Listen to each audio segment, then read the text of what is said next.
말씀으로 세상을 치유하는 SLC.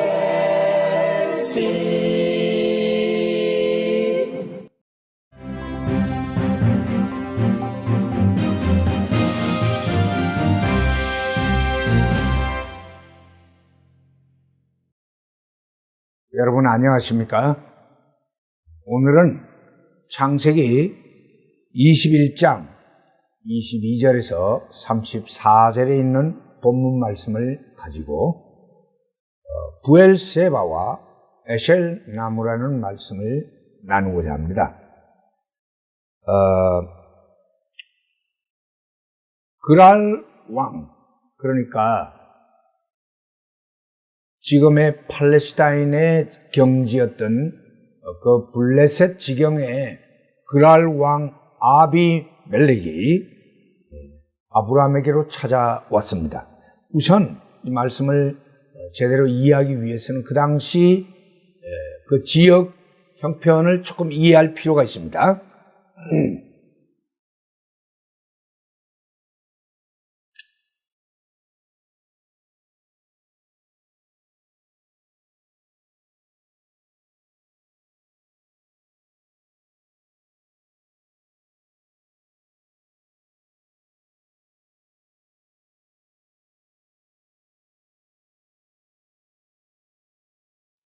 이 지역이 지중해 지역이요.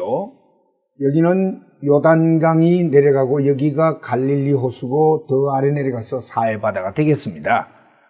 그리고 여기는 홍해가 흐르게 되고 이 지역이 일반적으로 우리가 생각하는 가나안 땅입니다. 가나안 땅인데 이 가나안 땅 가운데도 여기에 지중해 해변에 위치해 있는 이 지역을 블레셋 지역이라고 말을 하게 되고 이 블레셋 지역이 한 왕에 의해서 다스려지는 게 아니라 이렇게 여러 왕이 몇 지역을 맡아서 다스리게 되는데 그 가운데 한 지역이 그랄이라는 땅입니다. 그랄. 그래서 그랄 왕 아비멜렉이 군대 장관 비골과 더불어서 아브라함을 찾아왔습니다. 아비멜렉이라는 이 말은 아비멜렉,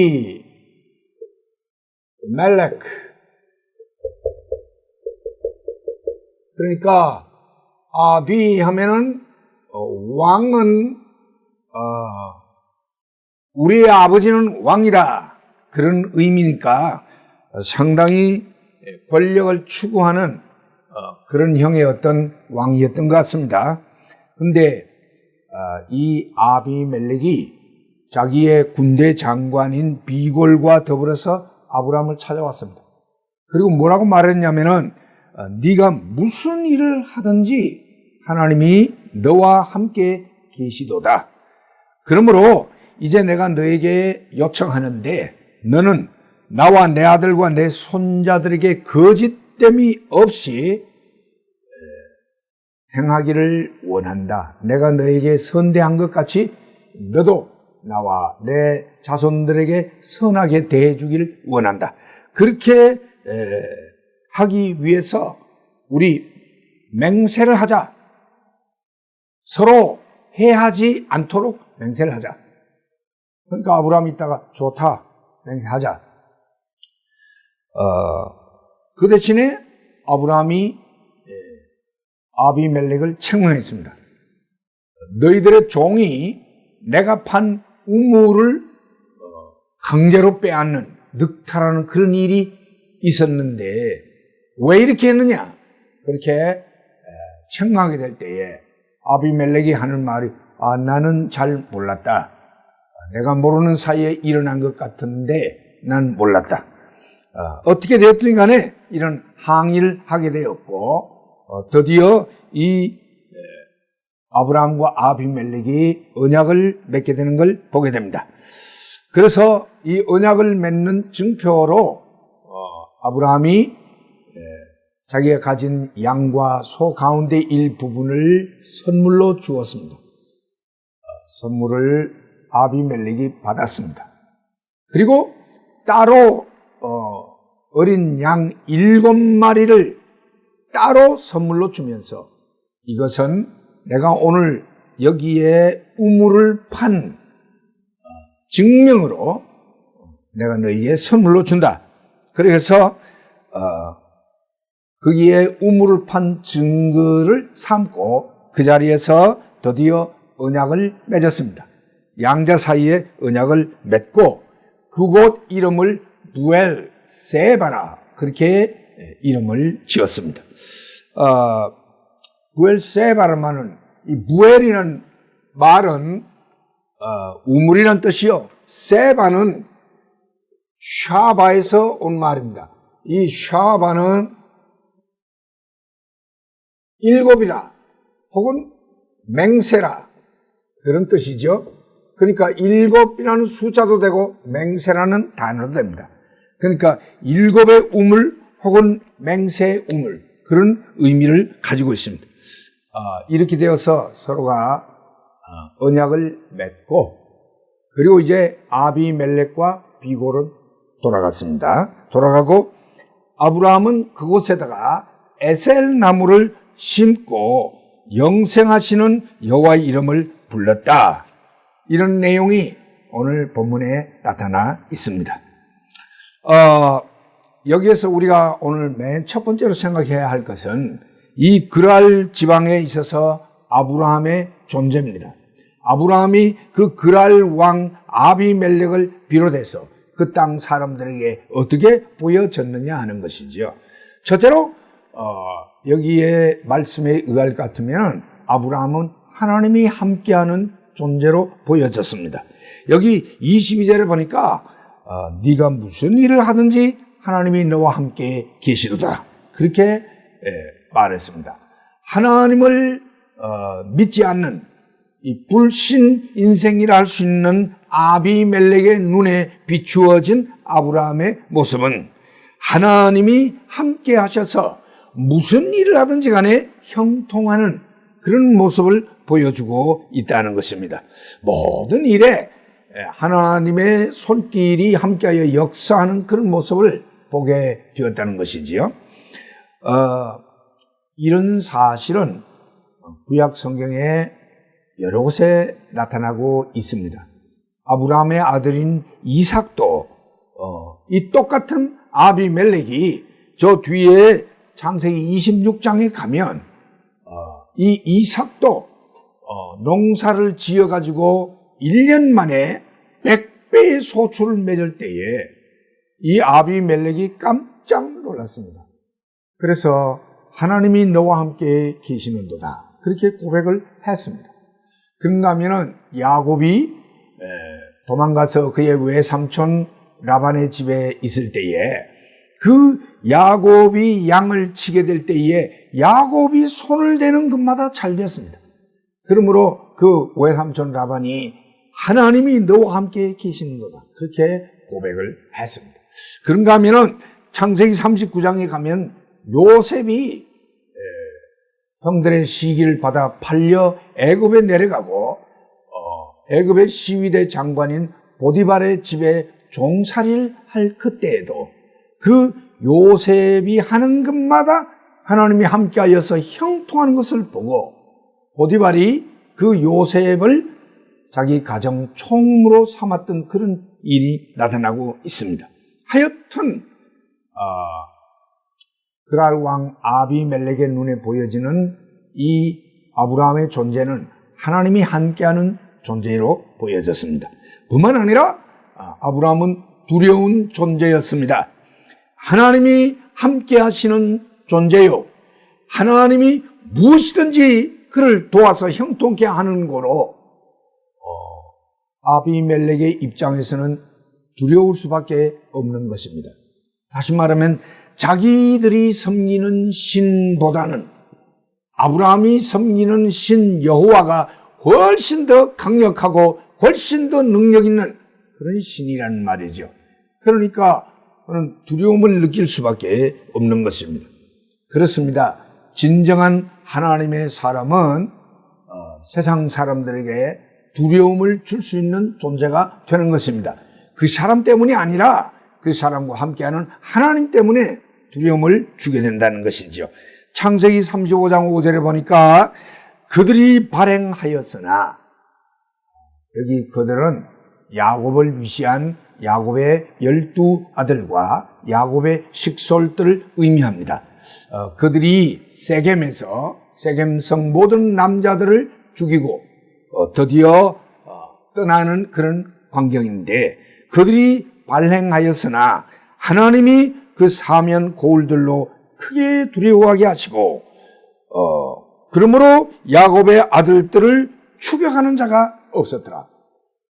하나님이 야곱의 그 가족들과 함께하여 지키시기 때문에 가든지 오든지 사방에 두려움을 주었기 때문에 아무도 말하는 사람이 없었다고 했습니다. 사도행전 2장 43절에 보니까 사람마다 두려워하는데 사도들로 인하여 기사와 표적이 많이 나타났다고 했습니다. 초대 예루살렘 교회의 얘기지요. 사도행전 5장 11절에 보니 온 교회와 이 일을 듣는 사람들이 다 크게 두려워하니라. 그렇습니다. 아나니아와 삽비라가 밭을 팔아 하나님께 바치겠다고 해놓고는 그 밭 판 돈 가운데 일부를 감추다가 베드로에게 거짓말하다가 그 자리에서 즉사해 죽었습니다. 하나님이 사도 베드로와 함께 하시는 그런 권능 있는 모습을 보고 그 사방에 있는 모든 사람들이 두려움이 임했습니다.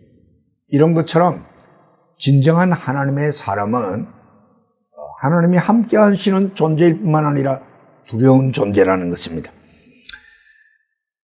그러므로 결론적으로 그 하나님 알지 못하는 백성들에게는 하나님의 사람들은 잘 지내야 되는, 함께 잘 좋은 관계를 유지해야 되는 그런 존재가 된다는 것입니다. 그렇기 때문에 그 그랄 지방의 가장 힘있는 권세자요, 왕인 이 그랄 왕 아비멜렉이 직접 찾아왔습니다. 아브라함이 아비멜렉을 찾아간 게 아닙니다. 이 그랄 왕 아비멜렉이 아브라함을 찾아왔어요. 답답한 놈이 샘 판다고 아비멜렉이 더 두려움이 큰 것이었다. 그래서 그가 직접 아브라함에게 찾아와서 우리 서로 침범하지 말자. 내가 너에게 잘 대해 주었으니까 너도 나와 우리 후손들 잘 대해 주기를 바란다. 그렇게 서로 불가침 조약을 맺자는 요청을 하게 됐다는 것입니다. 잘 지나자는 말이죠. 그래서 그는 말하기를 하나님을 가리켜 내게 맹세해라. Swear to me by God. 하나님의 이름으로 나에게 맹세를 해라. 얼마나 두려웠으면 이런 말을 하겠습니까? 그러니까 정말 잘 지내야 할 그런 존재로 여겨졌다는 것입니다. 자, 여러분, 아브라함은 저 먼 바벨론 땅에서 이주해 들어온 유랑민이요, 나그네입니다. 이 본토의 사람이 아니에요. 그래서 이 아브라함이야말로 떠돌아다니는 유랑민이요, 나그네나 다름이 없는데 그에게 무슨 세력이 있거나 그에게 무슨 큰 그런 기반이 있는 게 아닌데 어느덧 아브라함이 이 지방에 힘있는 패자로 부상하는 걸 보게 됩니다. 왜 이런 일이 벌어지게 되느냐? 그것은 하나님이 함께 하신 연고입니다. 하나님이 아브라함과 함께 하셔서 아브라함이 무엇을 하든지 간에 형통하고 그 능력이 나타나는 거로 그 주변에 있는 사람들에게 두려움을 줄 수밖에 없고 좀 서로 잘 지내야만 되겠다라는 그런 존재로 부상이 되었다는 것입니다. 이것은 참 하나님의 자녀를 언제나 세워주시는 하나님의 은혜와 축복으로 말미암아 이루어지는 일이라는 것입니다. 여러분, 우리 신자들도 그랄 땅 같은 이 세상 속에 살면서 하나님이 나와 함께 하심으로 말미암아 나를 통하여 하나님의 능력과 형통이 나타나므로 세상 사람들에게 두려움을 줄 수 있고 존대한 그런 인물로 보여지게 되고, 저 사람과 더불어 잘 지내야 되겠다, 저 사람이 있음으로 말미암아 나는 많은 유익을 얻게 되겠다, 이런 참 좋은 관계를 형성할 수 있게 된다는 것입니다. 그 다음에 오늘 본문에 참 눈에 뜨이는 것은 부엘세바의 언약입니다.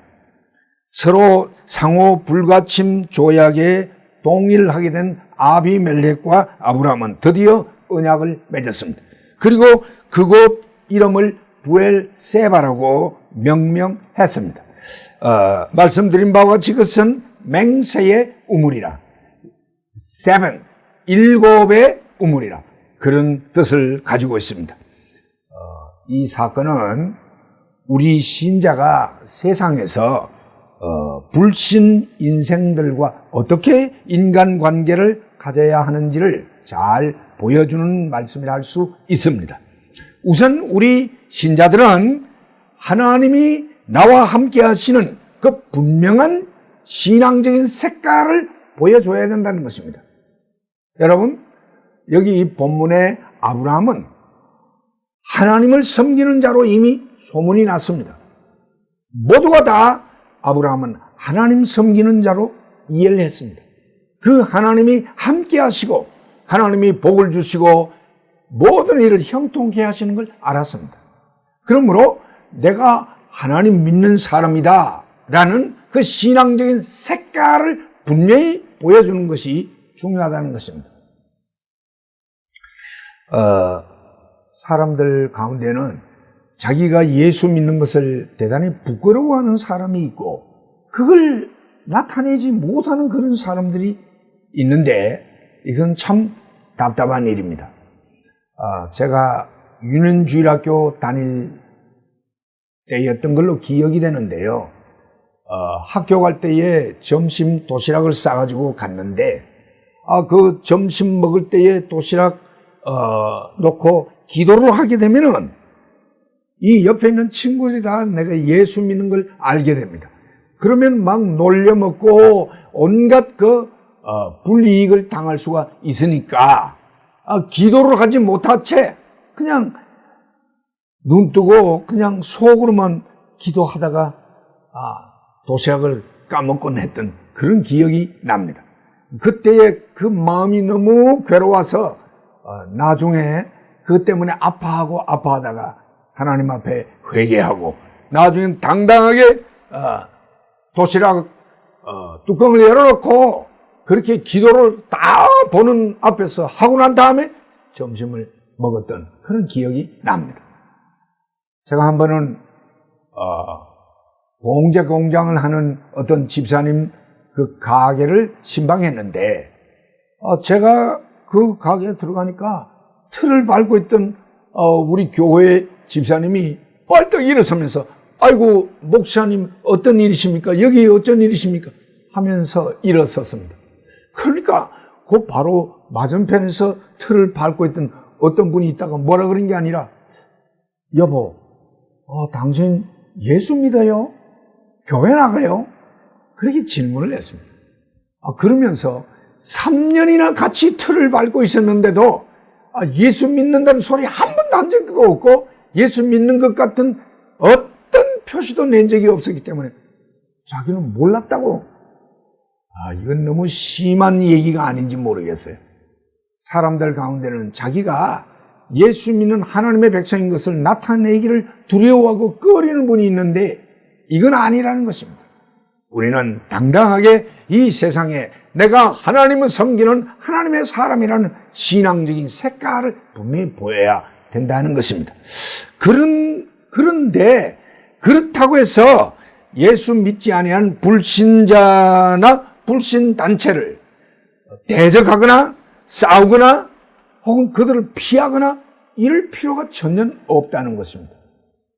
아주 당당하게 그들과 마주 서되 그들과 더불어 아주 화목하고 평안과 안정된 그런 관계를 가지도록 노력을 해야 된다는 것이 오늘 본문의 모습입니다. 본문에는 아브라함이 그와 더불어 화친을 하고 맹세를 함으로 말미암아 서로 좋은 관계를 유지했다는 것을 보게 됩니다. 로마서 12장 18절에 보니까 아주 귀중한 교훈이 나타나는데 그게 뭐라고 말씀하셨냐면 할 수 있거든 너희로서는 모든 사람으로 더불어 화평하라 그렇게 말씀했습니다. 여러분 쓸데없이 싸우는 일이 없어야 합니다. 쓸데없이 다투어 대적하는 그런 일이 없어야 됩니다. 당신은 예수 안 믿기 때문에 나하고 대화할 자격이 없어. 당신 나 상대 안 해. 이런 식의 배타적인 그런 태도는 결코 성경적인 가르침이 아닙니다. 성경은 할 수만 있으면 다른 사람과 더불어 평화하고 잘 지내라고 말씀하고 있습니다. 여러분 그 한문 가운데 이런 말이 있습니다.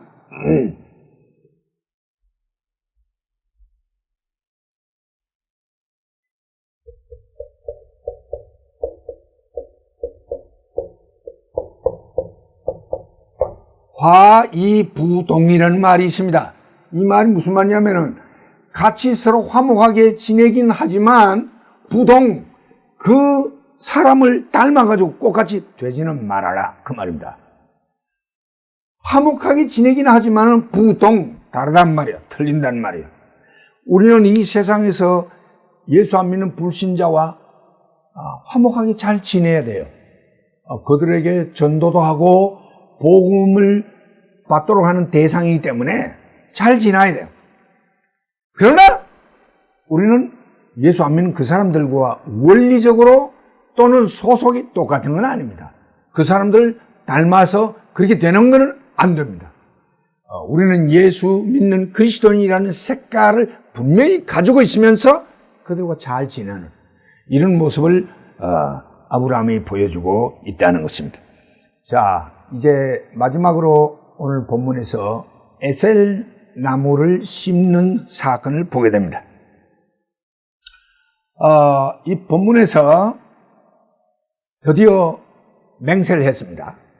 그리고 난 다음에 아비멜렉과 그 군대 장관 비골은 자기 곳으로 돌아갔다고 그랬습니다.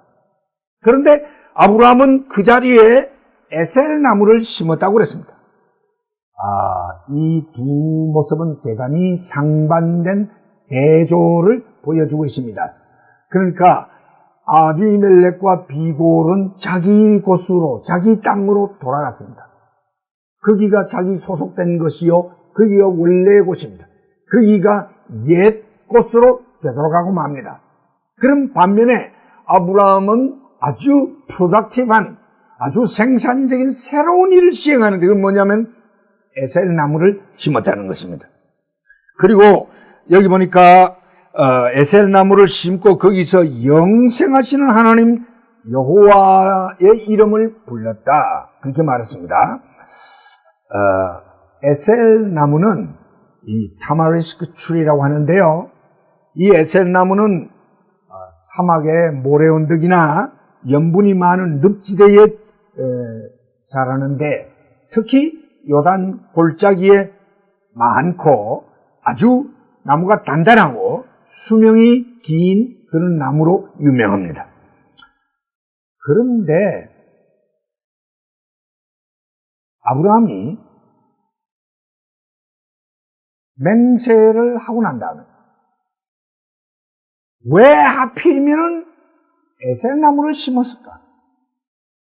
아브라함이 할 수 있는 여러 가지 일들이 있고 동작이 있을 텐데 왜 에셀 나무를 심은 것일까? 여기에 중요한 의미가 있습니다. 에셀 나무를 왜 심었는가? 그러니까 에셀 나무 심은 의미를 우리가 좀 생각을 해보아야 된다는 거지요. 누가 말하기를 벽오동을 심은 것은 봉황이 와서 앉는 걸 보려고 벽오동 나무를 심었다고 그러더니 에셀 나무를 심은 뜻이 있단 말이에요. 그러면 에셀나무 심은 뜻 첫째가 뭐냐? 그것은 기념의 의미가 있습니다. 기념. 여러분, 우리가 나무를 심으면 대개 기념식수를 하게 됩니다. 누가 뭐 대통령이나 혹은 장관이나 뭐 이런 아주 유명한 분이 방문을 했다. 그러면 그것을 기념해서 나무를 심는 것입니다. 그래서 기념의 의미가 있습니다. 여기에 지금 하나님이 너와 함께 계시는도다. 그래서 맹세의 우물을 판 이런 놀라운 사건이 있었습니다. 그 사건을 기념한 의미에서 에셋 나무를 심었다는 것입니다. 그 다음에 두 번째 의미가 있습니다. 그건 뭐냐? 소유의 의미입니다. 여러분, 나무를 심었다는 것은 그 나무 심은 그곳이 자기의 땅이라는 그 말입니다. 여러분, 남의 땅에다가 내가 나무를 심을 수가 없습니다. 내가 나무를 심는다는 것은 내 땅이라야 심는 것입니다. 하나님은 아브라함에게 이 가나안 땅을 아브라함에게 주겠다고 약속을 했습니다. 그런 의미에서 아브라함은 여기에다가 에셀 나무를 심었다는 것은 이 땅이 나의 소유이다. 하나님의 은혜로 언젠가는 나의 땅이 된다는 소유의 의미로 이 에셀 나무를 심었다는 것이죠. 그리고 마지막으로 영속의 의미입니다. 영속의 의미입니다. 다시 말하면 영원히 지속된다는 그런 의미입니다. 여러분, 나무는 풀이 아닙니다. 풀은 1년 초입니다. 1년만 지나면 다 죽어 없어지는 것이 풀입니다. 그러나 나무는 이것이 수십 년, 수백 년, 어떤 것은 수천 년을 삽니다. 나무는 long life. 그래서 여기에 에셀 나무를 심고 거기에서 영생하시는 하나님을 불렀다고 그랬어요. everlasting God. 그러니까 영생하시는 하나님을 불렀다는 거 보니까 그 성격에 맞는 의미를 가지고 있습니다. 에셀 나무를 심었다는 것은 그저 잠깐 있다가 없어지는 그런 의미가 아니라 오래오래 지속되는 영속의 의미로 이 나무를 심었다는 것입니다. 여러분, 사람도 그저 한평생 한 100년 살고 갑니다. 그러나 나무는 어떤 것은 수천 년을 삽니다. 영속의 의미를 가진 것이지. 이처럼 아브라함은 기념의 의미, 소유의 의미, 영속의 의미로 에셀 나무를 심었다는 것입니다. 그리고 이제 마지막으로 아브라함이 영생하시는 하나님을 불렀다. 아브라함이 지금 새로운 하나님에 대한 호칭을 부르는 것을 보게 됩니다. 그래서 영생하시는 하나님이라 El Olam, the everlasting God. 그 하나님의 이름을 불렀다는 것입니다. 일찍이 아브라함은 지극히 높으신 하나님, El Elyon이라는 하나님을 불렀습니다. 그러더니 얼마 지나지 않아서 전능하신 하나님, 다시 말하면 El Shaddai, Almighty God을 불렀습니다. 그러더니 이제 여기에서 뭐라고 부르냐? 영생하시는 하나님, El Elyon이라는 El Olam이라는 그런 호칭을 사용하고 있습니다. 이것은 아브라함이 하나님에 대한 그 지식이, 신지식이 점점 깊어져 가고 있다는 걸 보여줍니다. 아브라함이 이제 신앙이 더 깊어져 가고 하나님에 대한 신뢰가 더 깊어져 가고 하나님과 가까워질수록 하나님에 대한 이해의 폭이 넓습니다. 그래서 지극히 높은 하나님에서 그 다음에는 전능하신 엘샤다의 하나님에서 이제는 영존하시는 하나님, 영생하시는 하나님, Everlasting God, El Olam이라는 그런 명칭을 불러 하나님을 경배했던 그런 모습이 나타납니다. 여러분, 오늘 이 말씀 속에서 이방 땅에 사는 그리스도인이 어떤 존재로, 어떤 태도로 살아야 하는가, 그것을 하나 크게 보여주고 있고요. 그 다음 두 번째로는 아브라함이 그 맹세의 우물 곁에 에셀나무를 심었는데 왜 에셀나무를 심었느냐? 그것은 기념과 소유와 영속의 의미를 가지고 있다. 그리고 마지막으로 아브라함이 하나님에 대한 그 신지식이 점점 깊어지는, 그래서 하나님을 더 깊이 많이 알아가는 이런 참 부러운 모습을 보게 됩니다. 우리 모두가 다 오늘의 아브라함으로서 이와 같이 살아갈 수 있기를 주의 이름으로 축원합니다. 할렐루야.